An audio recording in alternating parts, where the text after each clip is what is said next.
So yeah, done. Thank you so much అండి. మరి విద్యాధర్ గారు ఏం చెప్తారో విందాం ఇప్పుడు. రిక్వెస్టింగ్ డైరెక్టర్ గారు టు స్పీక్. ఓకే, చిట్స్ పనికిరా అనుకుంటున్నా తెలిసి. ఓకే, వెళ్ళిపోదాం. సబ్జెక్ట్ మారిపోయిందా? సబ్జెక్ట్ మారిపోయింది. సో బేసికలీ అసలు ఇది ఒక మంచి ఆపర్చునిటీ. థ్యాంక్స్ అందరికీ వచ్చినందుకు. It takes a lot of effort. So really genuinely thank you guys. So basically ఈ ఆపర్చునిటీని మా సినిమా యొక్క కథని, కాన్సెప్ట్ని చెప్పడానికి చూడడానికి ట్రై చేస్తున్నాను. సో బేసిక్గా క్లుప్తంగా మా కథ ఏంటో చెప్పడానికి ట్రై చేస్తా. సో మా biggest the quote we went with, his biggest fear is human touch, his deepest desire is also human touch.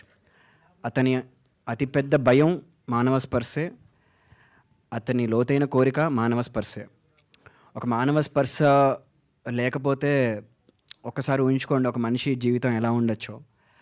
అలాంటి సమస్యతో పోరాడుతున్న ఒక క్యారెక్టర్ అఘోరా, ఆ విశ్వక్ ప్లే చేసిన రోల్ అది. అలాంటి ప్రాబ్లమ్ని ఎదుర్కొంటున్న అతను ఆ ప్రాబ్లం యొక్క సొల్యూషన్ని వెతుక్కుంటూ హిమాలయాల్లో తను చేసే అడ్వెంచరస్ జర్నీ. దీంతోపాటు వేరే స్టోరీస్ ప్యారలల్గా రన్ అవుతూ ఉంటాయి వేరే వరల్డ్స్లో ఆయా కీలక పాత్రలతో. వాటి జర్నీస్ ఈ అఘోరా యొక్క జర్నీ ఎలా ముడిపడి ఉన్నాయి, ఆఖరికి శంకర్ తన గోల్ని చేరుకున్నా లేడా అన్నదే బేసిక్గా గామి కథాంశం. సో ఆడియన్స్కి ఇప్పటి వరకు ఇవ్వని ఒక కొత్త అనుభూతి ఇవ్వడం కోసం, జస్ట్ లైక్ ఎవ్రీబడి ఎల్స్, ప్రతి ఫిల్మ్ మేకర్ అదే ఇంటెన్షన్తో చేస్తాడు. దానికోసం మేము కథను తీసుకెళ్లే విధానాన్ని కొన్ని ఇంట్రెస్టింగ్ ప్రయోగంగా ట్రై చేసాం. ఖచ్చితంగా అది ఆడియన్స్కి కొత్త ఎక్స్పీరియన్స్ ఇవ్వడం కోసమే. సో అసలు దీనికోసం ఈ సినిమాకి కావాల్సిన విజువల్స్ని అచీవ్ చేయడం అనేది చాలా కష్టంగా, it was very hard. So దాంట్లో బిగ్గెస్ట్ అచీవ్మెంట్ ఖచ్చితంగా అసలు విశ్వక్ ఇవ్వాలి. నాకు ఇప్పటికీ షాక్ వేస్తుంది, అసలు విశ్వక్ ఏ యాంగిల్లో ఈ సినిమా ఒప్పుకుంటారో నాకు ఇప్పటికీ అర్థం కాదు.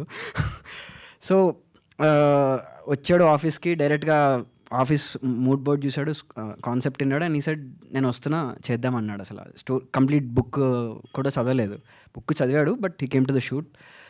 అసలు తన ఎలా నమ్మాడు కూడా నాకు ఇప్పటికీ అర్థం కాదు. ఏది అడిగితే చేశాడు. అసలు మేము వారణాసి కుంభమేళాలో వేల మంది జనాలు ఉంటారన్నమాట, అక్కడ అసలు గెరిల్లాగా షూట్ చేసాం. అక్కడే రాత్రి పడుకొని, అక్కడ అకామిడేషన్ కూడా ఉండదు, రాత్రి అక్కడే పడుకొని మార్నింగ్ షూట్ చేసాం టు క్యాప్చర్ కుంభమేళా ఇప్పటి వరకు స్క్రీన్ మీద క్యాప్చర్ చేయబడలేదు. 10 కొన్ని లక్షల మంది జనాలు ఉంటారు అక్కడ.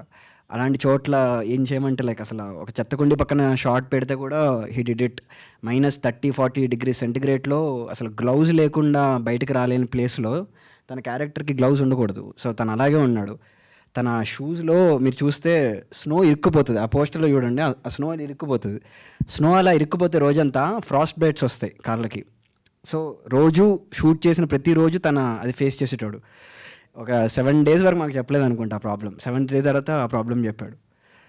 సో చాలా చాలా ఎక్స్ట్రీమ్స్ ఉన్నాయి. ఫ్రోజన్ లేక్ మీద షూట్ చేసాము. ఫ్రోజన్ లేక్ అంటే పైన ఐస్ ఉండి కిందంతా నది ఉంటుంది. ఆ ఐస్ బ్రేక్ అయిందంటే వీ ఫాలో ఇంటూ ఇట్.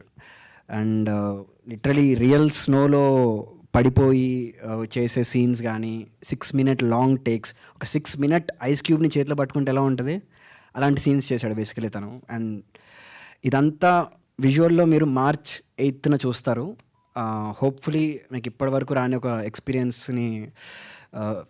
చేస్తారని కోరుకుంటున్నాం. Thank you.